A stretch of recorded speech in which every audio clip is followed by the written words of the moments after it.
Hi, welcome to Comcast Newsmakers. I'm Sabrina Register. We are here at the Showware Center in Kent, and joining me right now is Commissioner, Port of Seattle, Bill Bryant. Thanks so much for coming on the program. Nice to see you. Downward economy right now. It's been tough on everyone. Want to get your thoughts as we move forward, because the port, of course, is a huge employer. 200,000 jobs statewide and 100,000 jobs, I guess, in the county? Yeah, we don't employ 200,000 people statewide or 100,000. But it affects and generates tens of thousands of jobs in King County and in Washington State.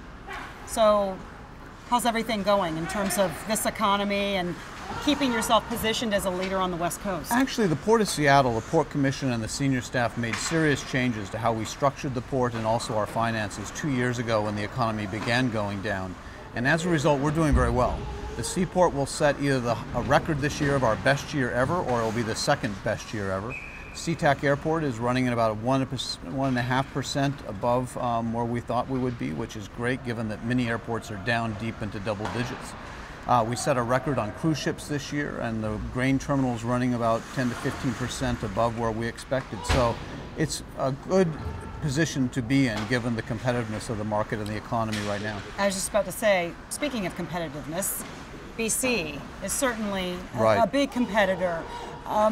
What does it take for you all to stay ahead of the game? I know transportation is a huge part. Key. Yeah. What is happening in Canada is that the Port of Vancouver and the Port of Prince Rupert are developing transportation corridors through Vancouver and then from Prince Rupert directly to the American Midwest, to Chicago and Illinois and St. Louis, Missouri.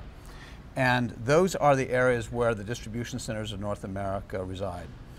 We will keep these jobs if we are able to move cargo through Puget Sound into the American Midwest more rapidly than British Columbia. British Columbia understands that. That's why they're investing in their transportation system, and we have got to start investing more in our freight system in Washington State if we're going to keep the jobs. Which means what? What sort of projects are you behind? Well, over the last decade, the Port of Seattle has spent about $45 million helping local cities, the county, and the state finish critical transportation projects. That includes an overpass right down the street here, 224th in Kent. It includes some overpasses and road projects in Auburn. It includes the expansion of Spokane Street, a marginal way closer to Seattle.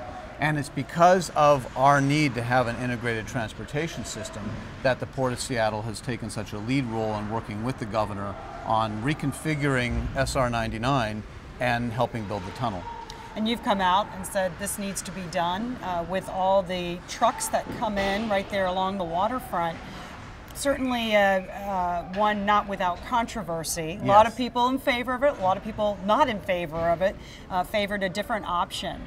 Did you ever hesitate in coming out and supporting the tunnel option? The Port Commission really stayed out of the discussion to a large extent, or certainly to the extent we're in it now, until December 2008. And at that point we realized that two options were going to go to the governor's desk. One was to take down the viaduct and simply dump all of the traffic onto I-5 and the surface streets in Seattle. That would bring gridlock to the city and jeopardize the tens of thousands of jobs we were talking about, the hundreds of thousands of jobs we were talking about across the state. The second option was to tear down the viaduct and rebuild it. And we didn't think that waterfront businesses and the port could survive the 10 years of construction and not having a north-south link between the industrial district in the Duwamish and the industrial district in Inner Bay and Ballard. And so we asked the governor to consider a third subsurface option. And as a result of that, the tunnel option emerged, and we became an investor in that option. I don't know if a lot of people know how many trucks we're talking about here when we talk about, how many are coming along the waterfront. Can you give us a sense? Sure. To just service the aquarium or a restaurant like Ivar's takes tens or hundreds of trucks every week. We had 223 cruise ship calls this year. Each of those cruise ships leaves behind $2 million in our local economy. But to supply those cruise ships takes tens and tens of trucks. And so we need to not only be able to move people efficiently in and out of Seattle, we need to be able to move goods in and out and around Seattle. And I'm going to have to let that be the last word. Unfortunately, we're out of time. Commissioner Bryant, thank you so much. Thank you. Thanks for watching Comcast Newsmakers. Headline news at the top of the hour.